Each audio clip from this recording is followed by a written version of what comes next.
এই সবে রাতের একটু দিন তোরা এই কাঞ্চি দেশে বসে গেম খেলতেছা, মানে তখন সবে রাতের কোনো আমেজি নাই মনের মধ্যে। আমরা যখন ছোট ছিলাম এতক্ষণ কি হয়েছে চিন্তা জানোস, গোস্ত আর হলো রুটির গন্ধে মানে পেট একলাই বেড়ে গেছে, এমনি থাকাই যায় নাই। কি মিছা কথা? সত্যি না?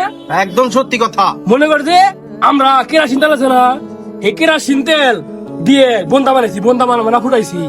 আবার মনে কর যে আমরা ব্যাগ পোলা মানে এক জায়গায় নদীতে ডুব দিছি, টায়ার ধরেছি, টায়ার ইয়েটা টায়ার আছে, সাইকেলের টায়ার। তখন তো অত মোটর সাইকেল আসলো না, আসলো খালি হলো সাইকেল।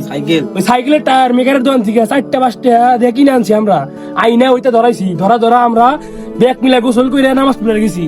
আবার মনে কর যে এই সময় আঙ্গুরে মনে কর যে প্রত্যেকে বাড়তে, মানে আমি ওর বাড়তে গেছি, ও আমার বাড়তে গেছি, বের বাড়তে রুটি খাইছি, গোস্ত খাইছি, মানে সবের আসলে একটা ঈদের মতো আমেজ। আর কি তোরা এই ব্রয়লার মুরগির নাগাল বসে 4 দিন গেম খেলোস, আবার সবের একটু দিন মানে তখন মনে কোনো আমেজ নাই। কি একদম একবারে শেষ, একবারে শেষ, একবারে শেষ। এখনকার বললাম ভাই কিচ্ছু করার নাই। একদম ভাই, ওরা ওরা আঙ্গুর নাগাল মজা করে হলো না। না না পারবে না, কখনো পারবে না। আমরা তো কত আনন্দ করছি সব